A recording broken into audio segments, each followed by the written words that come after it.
Rendons-nous maintenant au Niger. Parenté à plaisanterie au Sahel, apport des politiques dans sa valorisation et sa promotion. Voilà les thèmes d'une conférence populaire organisée au Centre culturel nigérien Mustapha Alassane de Niamey. Thème développé par les directeurs du Musée national qui a beaucoup insisté sur les valeurs sociétales de cette pratique. Pour lui, la parenté à plaisanterie peut être un outil efficace de gestion des conflits en Afrique. Les reportages de Arama Mansir Djibo de Radio Niger. Parenté à plaisanterie au Sahel, apport de politique dans sa valorisation et sa promotion. Tel est le thème de cette conférence de presse sur la parenté à plaisanterie animée par le directeur général du Musée national Boubou Hama Abdurrahman Gabiden. Le but de cette conférence est de mettre en valeur la pratique de la parenté à plaisanterie qui permet de décanter l'atmosphère dans les relations humaines selon les conférenciers Abdurrahman Gabiden. J'ai démontré d'abord toute la richesse africaine, tout ce qu'on a comme valeur, tout ce qu'on a comme tradition, comme coutume et tout ce qu'on a comme élément du patrimoine qui a fait qu'aujourd'hui nous sommes ce que nous sommes. On n'est pas en retard par rapport aux autres, on n'a pas de complexe. On a une richesse et cette richesse-là, c'est de ça qu'on est en train de parler. La parenté, c'est une richesse qu'on a trouvée, qu'on a héritée et après ça, j'ai parlé de l'origine de la parenté à plaisanterie. J'ai expliqué que jusqu'à aujourd'hui, on ne peut pas dire avec exactitude où est-ce que cette pratique-là a commencé ou bien quelle année elle a commencé, on ne sait pas. La parenté à plaisanterie est aussi une pratique séculaire qui concerne une dizaine de groupes ethniques au Niger. Elle a plusieurs dimensions, notamment familiales, a précisé le conférencier. Quand tu prends par exemple entre les Bogobri et les Kassinawa dans la région de Maradi, on a vu que le cousinage est parti d'une guerre. Après la guerre, les gens ont tissé des relations. Il n'y a pas que le cas là, il y a beaucoup de cas. Il y a beaucoup de villes comme ça où c'était une des raisons. Et on a constaté aussi que le cousinage a commencé à partir du moment où les hommes ont commencé à se déplacer, où les gens ont commencé à vivre en groupe, au moment où les gens ont commencé à commercialiser. Si moi je suis Touareg, je viens chez le Germain, il a autre chose. Moi j'ai des animaux par exemple, lui il a autre chose qu'il vend. Nos rapports là, donc ça va aller ainsi de suite vers le cousinage. On peut arriver jusqu'à se taquiner. On a dit que ça fait partie des origines. Depuis la nuit des temps, la parenté à plaisanterie reste et demeure encore un mécanisme endogène de promotion de la cohésion sociale, de paix, de brassage culturel qui contribue bien souvent à désamorcer ou régler des conflits et crises susceptibles de menacer la stabilité et l'entente entre les citoyens. Vous suivez Mali Actualité, première édition de ce mardi 10 juin 2025. Merci de votre fidélité à notre antenne, à votre antenne. C'est un plaisir de vous servir. Dans la deuxième partie de cette édition, nous allons faire le tour d'horizon de l'actualité internationale avec Batraouri. Un tour d'horizon qui nous conduira en Italie, aux États-Unis, en Chine et au Kenya, Batraouri. Oui, au Kenya, la mort en garde à vue des blogueurs suscite un émoi national. Les développements dans une poignée de secondes.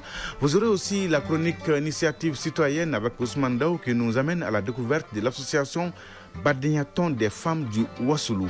Créée en 1980, elle se bat uniquement pour les femmes et les enfants.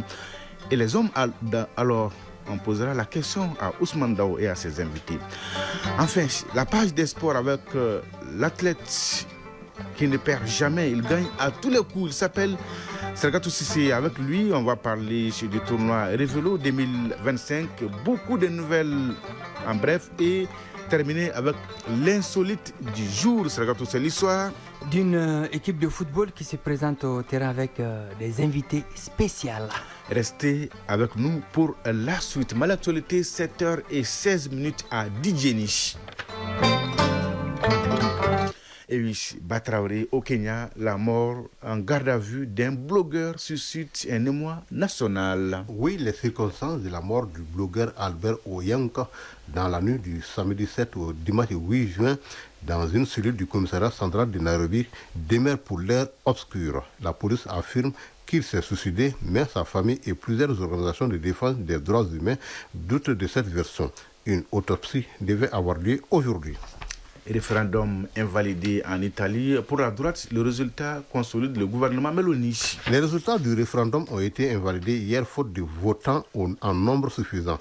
Il visait à l'abolition des mesures sur la libéralisation du marché du travail et à la modification des articles des lois pour faciliter l'accès à la citoyenneté aux résidents extra-communautaires. Le taux de participation a atteint 30,6% selon le résultat définitif, alors qu'il fallait un quorum de 50% plus une voix. Pour la droite et l'extrême droite, ces résultats consolident le gouvernement Meloni. L'Union européenne annonce un plan d'investissement d'1 milliard d'euros pour les océans. La présidente de la Commission européenne, Ursula von der Leyen, a annoncé un plan d'investissement d'1 milliard d'euros qui seront destinés à protéger les océans et à soutenir les communautés côtières et la pêche. Ce nouveau pacte océanique de l'Union européenne vise à réduire la pollution plastique, à restaurer les écosystèmes maritimes, à renouveler une flotte vieillissante et à lutter contre la pêche illégale. Et aux États-Unis, Batraoré, on note la présence massive des forces de l'ordre à Los Angeles après 3 jours de manifestations. Quelques 700 militaires des marines, un corps d'actifs de l'armée américaine et 2000 réservistes supplémentaires vont être déployés à Los Angeles, marquant un nouveau durcissement de la réponse fédérale aux heurts survenus dans la grande ville californienne. Los Angeles restait à cran hier après 3 jours d'affrontements parfois violents entre les manifestants opposés à la politique migratoire de Donald Trump et les forces de l'ordre. Le président chinois appelle son homologue sud-coréen à préserver, entre guillemets, ensemble les libres-échanges. Ce mardi matin, le président chinois Xi Jinping a déclaré lors d'un appel téléphonique avec son homologue sud-coréen et récemment élu Lee Jae-myung que leurs deux pays devaient préserver conjointement le multilatéralisme et le libre-échange. Xi Jinping a par ailleurs exhorté Pékin et Séoul à apporter une plus grande prévisibilité dans les contextes régionaux et internationaux, ainsi qu'à promouvoir un partenariat stratégique de coopération à un niveau supérieur, selon l'agence de presse officielle Chine Nouvelle, Sidiki Dambélé. Merci Batraoré pour toutes ces informations. On est bien servi. Rebonjour Sargatou Sissi. Rebonjour Sidiki Dambélé. Donnez-nous l'heure, la bonne et la vraie heure. Il est 7h19 à Soboku, région de Kai, et Kati, région de Koulikoro. Les jingles et on se retrouve.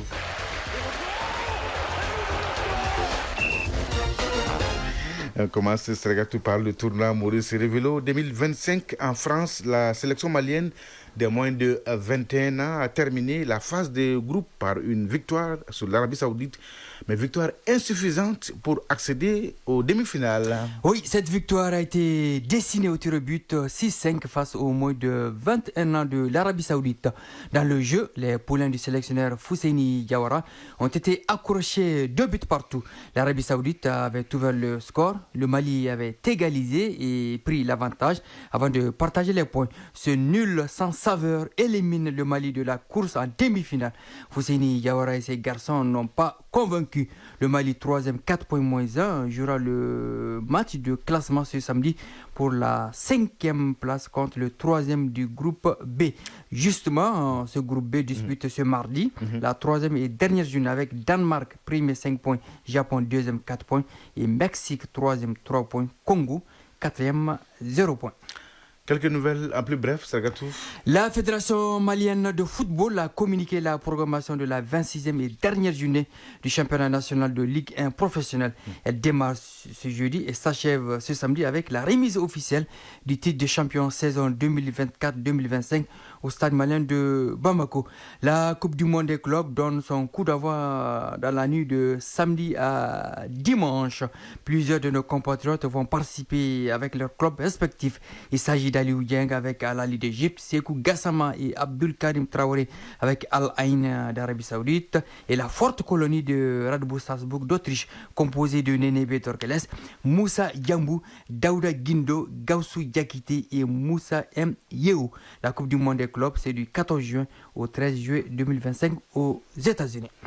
Quelques rendez-vous sportifs sur nos antennes, Sargatou, pour le mode des sports. Oui, alors, sur la radio nationale, on a Mondial Sport les lundis et vendredis à 21h. Oui, Mondial Sport. Farikolo Nyanadje le jeudi à 11h. Farikolo Nyanadje. Oui, le jeudi à 11h avec Diara Konaté. Et Sports et musique le dimanche à 15h, toujours avec Diara Konaté. Sans oublier la quotidienne sur la chaîne 2. Sur Ortem 1, score le lundi à 21h30. performance le vendredi à 21h15 et dimanche à 15h. Sur ORTM 2, le magazine des sports à 22h. Sur le groupe ORTM, le sport ne s'arrête jamais. C'est bien noté. Merci, Esragatou. Qu'est-ce qu'il nous reste? L'insolite. Ah oui, l'insolite. On a le temps. On a suffisamment de temps.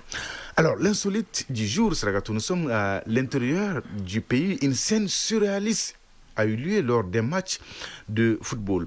Une équipe s'est présentée sur le terrain avec des invités, pas comme les autres. Oui, des invités spéciaux, Esragatou. Oui. Dans les annales, c'est une première. Vous étiez là, vous avez tout suivi. Racontez-nous tout, Esragatou. Nous sommes à 90 km de Bamako et c'est jour de finale intercommune. Une finale, il va avec tout le protocole organisationnel. Les équipes finalistes sont priées de se présenter sur le terrain pour le coup d'envoi. L'équipe A est là. Oui. Quant à l'équipe B, elle surprend tous les supporters. Ah bon? Chaque joueur est accompagné d'une demoiselle. Oui, d'une demoiselle. Alors, une d'entre elles, Oui. c'est parfumé jusqu'à l'extrême. Alors, le parfum utilisé a provoqué du rhume chez un joueur. Le match commence et les demoiselles se retirent. Certaines applaudissent les occasions de but. Alors, sur une, c'est normal, sur une action de jeu, un défenseur sous l'effet du parfum devait freiner la course d'un attaquant et dégager le ballon hors de son camp. Malheureusement, il éternue. Alors, vous savez, l'éternuement est naturel. Ça n'attend pas. L'attaquant va plus vite et marque. Surtout sous l'effet du parfum. Tout à fait. Il a passé toute l'après-midi à éternuer. Des invités vraiment spéciaux. Initiative citoyenne. Le développement par nous-mêmes. Sacré Esragatou Cissé. Match que vous avez bien suivi. Dans la chronique Initiative citoyenne de ce mardi, Ousmane Daou nous ouvre les portes de l'association Badegnaton des femmes du Ouassoulou, créée en 1980 par un groupe de femmes. Aujourd'hui, elle se trouve un peu partout dans le monde. Elle œuvre pour l'épanouissement des femmes, des enfants, avec toujours comme leitmotiv l'union fait la force. Pour plus de précisions, suivons la chronique Initiative citoyenne. C'est avec Ousmane Daou.